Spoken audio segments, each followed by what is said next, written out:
You know, you've been teasing the multiverse for so long, even back to the first Marvel Studios Doctor Strange. But how did you know that Doctor Strange would be the character to help take us through the multiverse? Yeah, I mean, there's always a method to the madness, even in the multiverse. And for the Marvel.com fans who know that Loki and Sylvie did something at the end of that series that sort of allowed all of this to be possible.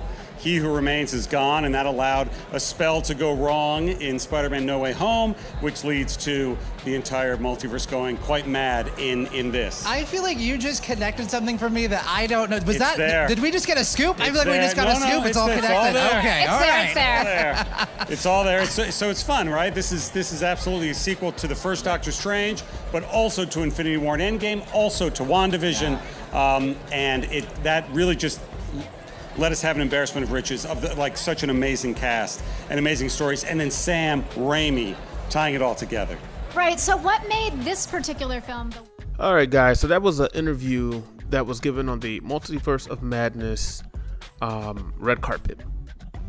And I wanted to go over this. I have seen a lot of stuff on the internet where people were kind of confused as far as the events of Loki and WandaVision and Doctor Strange and everything. So I wanted to play that clip for you guys, and then I wanted to kind of interpret it as far as what I can interpret as far as what it means.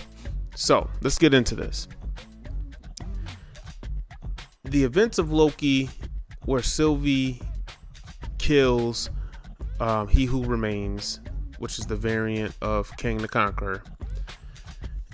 One thing he explained in that sequence is that there was the sacred timeline. Okay, I believe that sacred timeline is the Marvel Studios timeline, and this was a very meta thing, because what Marvel Studios did is once they made the deal with Sony and then acquired the rights to all of the Fox properties, this whole sacred timeline thing was their meta way of telling the audience that now there are different branches and timelines and how that existed. So you ask yourself, so how does that work exactly? A lot of people look at the events of Loki as happening after Avengers Endgame.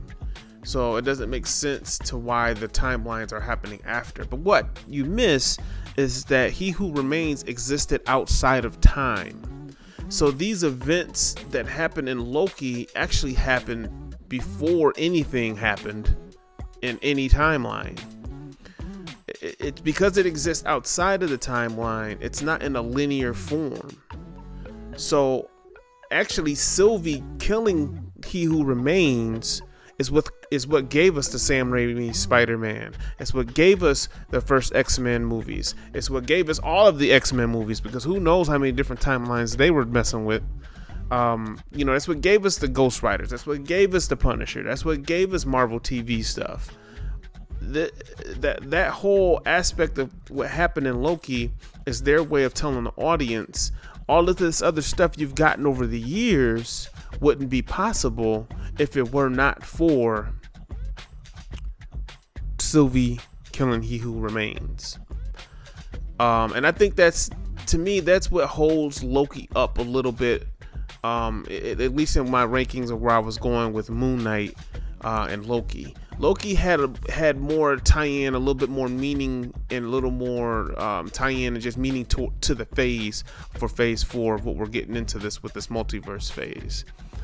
I believe all of this is going to, and the reason why we're getting to season 2 Loki, all of this is going to culminate into Secret Wars, and whether that's one film or a series of films or some shows and some films, however they choose to do it, the Secret Wars is going to be getting everything set back to where we get that sacred timeline. Now the question I'm starting to wonder is, will the Fantastic Four, X-Men, and Inhumans all come into the MCU based on Secret Wars, meaning maybe we won't really get anything before Avengers Secret Wars from those franchises. Now we do know Fantastic Four is coming, but we don't know what universe that film's going to be set in, because they could easily put them in a different universe and then have that be the lead up to Secret Wars, into where they explain Reed Richards' side of things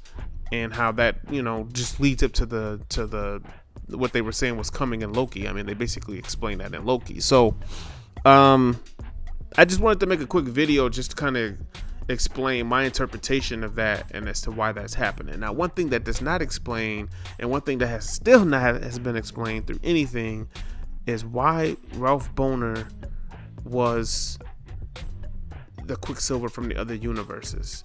That's something I still need resolution on to make it make sense, or I'm gonna just absolutely hate the end of WandaVision.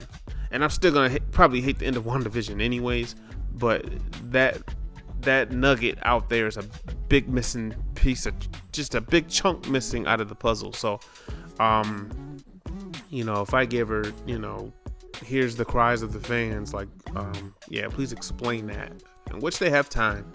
They have a lot of other IP coming up that'll have the chance to explain that, but I'm still working off the high of just coming out of Doctor Strange Multiverse of Madness, and we're starting to get pieces to the bigger puzzle with each film and everything that comes. So it's definitely, like, you know, that's where it's going. I don't think Thor Love and Thunder is going to have much to do with that, because that's more of a cosmic tale, as well as Guardians of the Galaxy 3.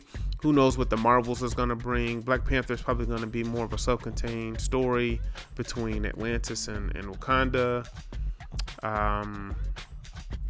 And then we'll have to see what the Disney Plus shows do, and how Secret Invasion plays a part of that. I got a video I'm working on for Secret Invasion, and something that I noticed that wasn't reported, even though there's been a lot of leaks on it. I'm just putting together some puzzle pieces on that, so stay tuned for that.